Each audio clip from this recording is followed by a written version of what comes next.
There are objects in your home right now that feed your unrest, not because they're haunted, but because they hold energy. Energy that pulls you backward, energy that weakens your spirit, disturbs your sleep, clouds your focus, and slowly, without you realizing, dulls your discipline. You walk past them every day. A broken item from someone you no longer speak to.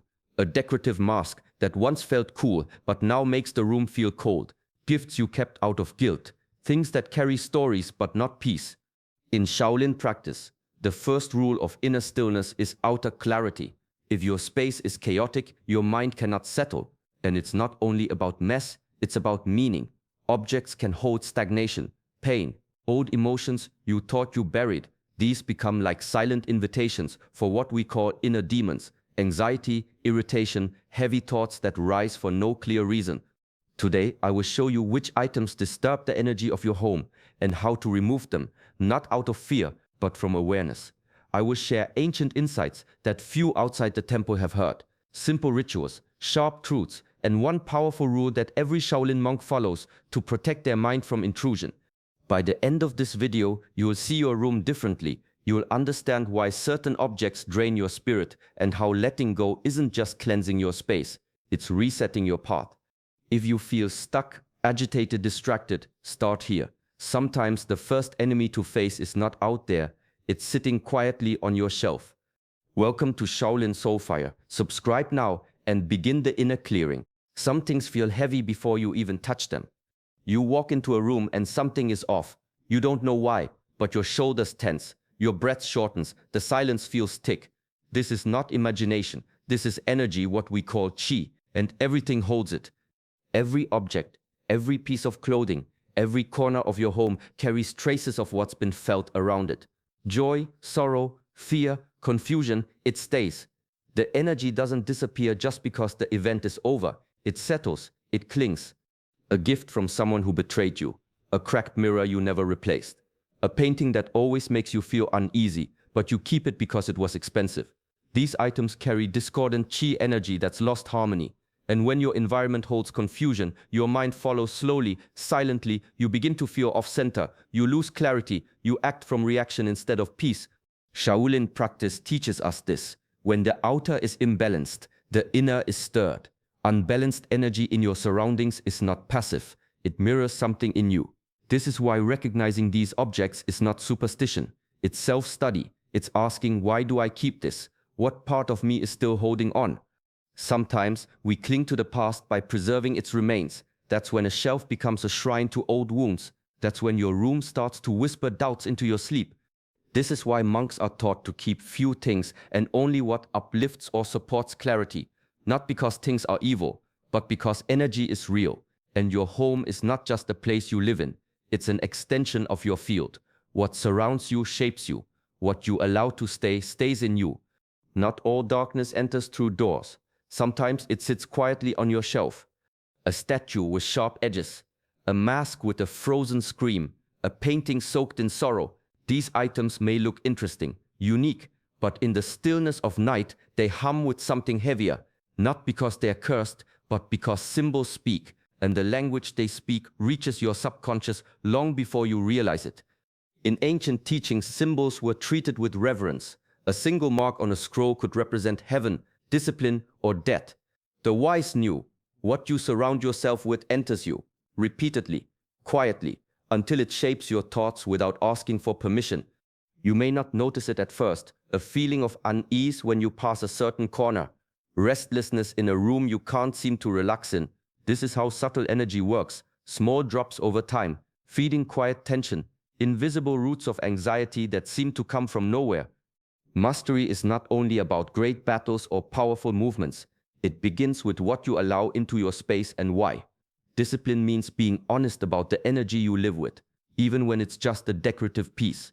Especially then, if an object stirs discomfort, it does not matter how rare it is or how long you've owned it.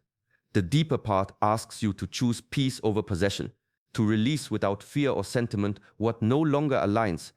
Because when you let go of symbols that speak of fear, your spirit begins to breathe.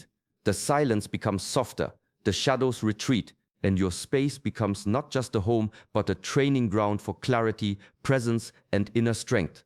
Some items carry a weight no scale can measure. A journal from a year you'd rather forget, a gift from someone who's no longer in your life, a certificate from a course you never finished. These things seem harmless, tucked in drawers, stacked in corners, but their presence speaks, not in words, but in memory, in feeling, in the quiet pull of the past. Shaolin discipline begins with awareness, not just of breath and body, but of what surrounds you. Every object carries an echo, and when it's tied to regret, the echo becomes a loop. Each time you see it, even unconsciously, it says, you failed, you lost, you missed your chance, and part of you stays there replaying, resisting, repeating. Mindfulness does not ask you to ignore your past. It asks you to finish it.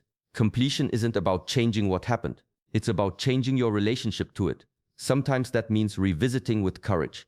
Other times it means letting go without ceremony. To cling to objects from broken parts is to freeze yourself in stories you've outgrown. This is how emotional dust gathers, and when enough of it builds up, even progress feels heavy. The path of mastery is not just about what you gain, it's about what you're willing to release. An old photo, a letter, a box under your bed. If it holds regret, ask yourself, is this helping me rise or holding me still? There is strength in release. There is clarity in closure. And sometimes peace comes not from fixing the past, but from no longer needing to carry it. Completion creates space. Space becomes presence, and presence is where true power lives. The room can be silent, yet your mind keeps spinning. Not because someone is speaking, but because the screen is still glowing, notifications stacked, tabs open, conversations halfway finished, algorithms feeding you thoughts you didn't ask for. This is the new clutter, shiny, digital, endless. In ancient times, disturbance came from obvious sources. A loud voice, a sharp object, an argument still echoing through the walls. Now the noise is quiet, but constant. You scroll, swipe, refresh, each motion scattering your chi, breaking the rhythm of your breath, pulling you out of presence. Shaolin tradition teaches stillness not as inactivity, but as power held in quiet form. When your attention is fractured, your energy leaks. You may not feel it at first, but over time fatigue grows, focus fades, sleep becomes restless, the body tenses without knowing why. The screen doesn't just take your time, it takes your center. Mindful separation is a discipline, a sacred pause, not to reject technology, but to reclaim your space from it, to say, now I return to myself. Leave the device in another room, light incense, breathe. Even 10 minutes without a screen can shift your field. You'll begin to notice the subtle energy return, slow, grounded, steady. Your breath deepens, your thoughts slow, you hear your own voice again. This is not retreat, it is reset. A warrior sharpens their blade in silence. You sharpen your presence by stepping away from the noise. What fills your eyes fills your spirit. Choose it with care, because peace is not something you stumble into, it's something you make room for, by what you welcome and what you gently set down. Clothing remembers what the mind tries to forget. A bracelet you wore during an argument, a shirt from a day you were drowning in doubt, a necklace you clutched when jealousy burned through your chest. These items feel familiar but not always safe. They've touched your skin during moments of intensity, and whether you noticed or not, they held on. In Shaolin understanding, objects absorb chi, especially those close to the body. Fabric is porous, not just to sweat and scent, but to emotion. Anger has a heat, sorrow has a weight. These qualities don't vanish when the moment passes. They settle into what you wear. They cling. And then one day, you put on the same item again, and something shifts. You feel tense, heavy, reactive for no obvious reason. It's not the color, it's not the fit, it's the memory, trapped in the threads. This is why spiritual traditions across cultures emphasize ritual cleansing, not just for spaces, but for garments, tools, jewelry, to clear what lingers, to restore purity to what's been imprinted. You can do this with water and intention. A simple washing under moonlight, a few drops of salt, a silent breath. You can also choose to let go completely, to pass it on, or to burn it, if the weight is too strong. Mastery asks for awareness in the smallest things, not out of fear, but out of respect for the field you carry. When you cleanse what touches your body, you clear the echo of old reactions. You return to neutrality. And in that stillness, your presence sharpens, your spirit lightens, the past releases its grip, and the path ahead feels a little more open, a little more yours. Some things are passed down with more than hands. An old watch from a father who never spoke his truth, a ring from a grandmother who lived in quiet sorrow, a painting gifted by someone whose smile always felt strained. These objects carry more than their shape, they carry the weight of untold stories. Energy is not limited to bodies. It moves through memory, emotion, and matter.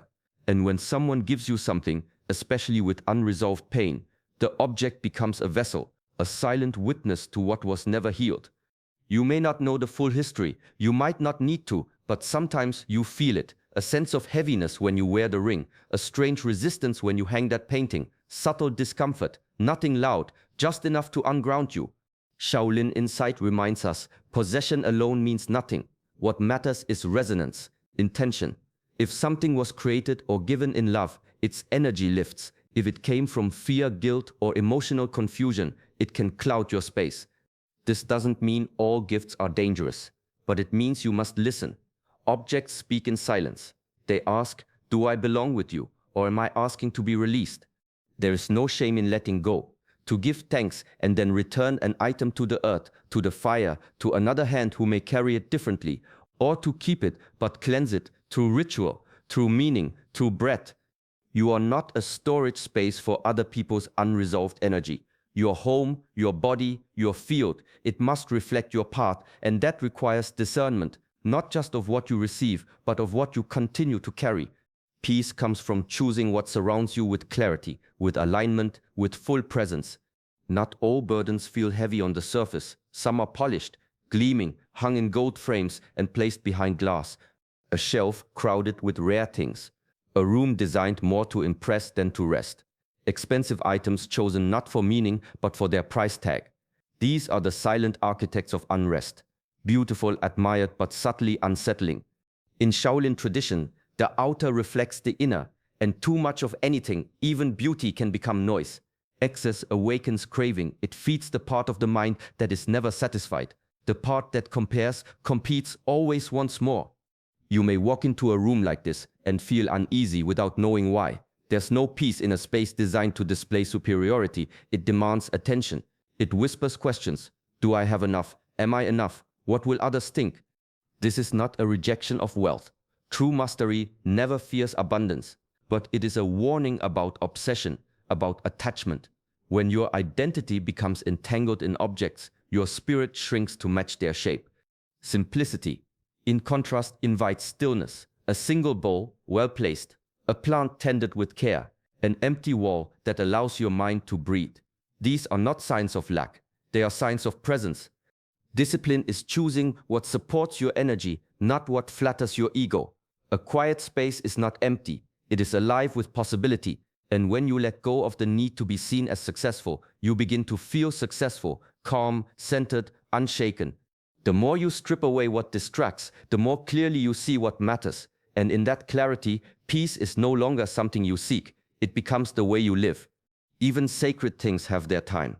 An incense holder chipped at the base, a talisman that cracked after a difficult season, a scroll with prayers now faded and curled at the edges. These were once powerful companions, used with devotion, placed with care, but over time they've become quiet echoes, no longer alive with presence, just symbols, worn, forgotten. In the temple, students are taught to treat spiritual tools with respect, but not with fear. A broken object is not cursed, but if left untouched, unused, uncared for, it shifts from sacred to stagnant. Its purpose dissolves. What once reminded you to return to yourself now blends into the background, part of the room, not part of the practice. True reverence isn't in clinging, it's in honoring the cycle. Creation, use, completion, release. It's easy to hold on to these items out of sentiment. This was from my first retreat. This protected me during hard times. But when their energy fades, they no longer serve, and keeping them becomes a form of spiritual clutter, subtle but real. Letting go of what's broken doesn't dishonor the journey, it affirms it. It says, thank you, I've changed now, I'm ready for what comes next. Discipline lives in how you care for your practice, even in small acts. Cleaning the altar, retiring an old symbol, lighting incense with full attention. You shape your field.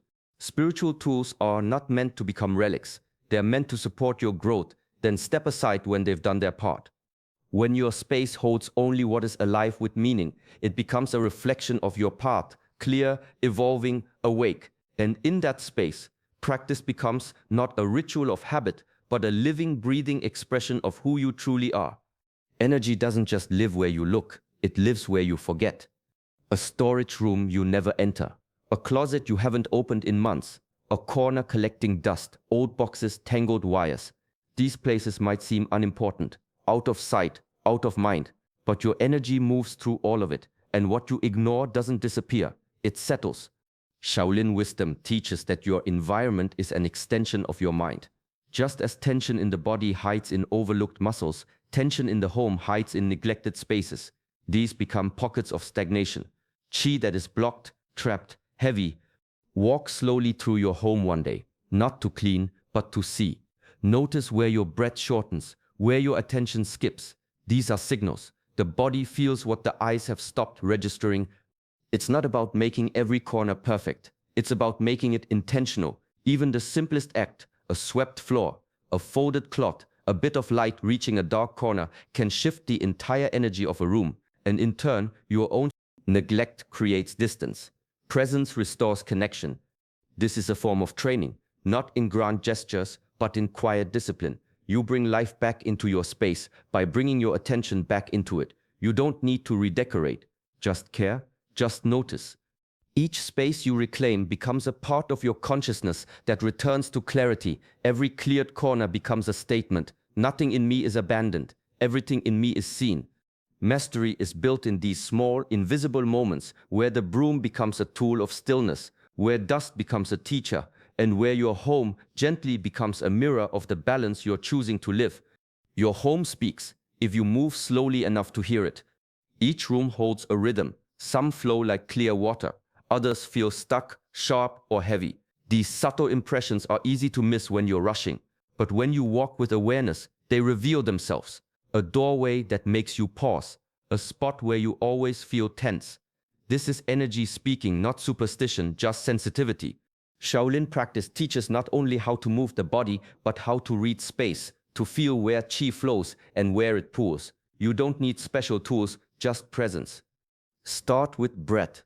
Slow, even. Let your feet touch the floor like you're meeting it for the first time. Step into each room with quiet attention. What do you notice? The air, the stillness, the way light touches certain objects. If something feels off, honor that. Light a stick of incense, not as ritual, but as reset. Watch the smoke rise, let it drift into corners. Say simple words, words that ground, words that clear. I release what no longer serves. I invite peace into this space.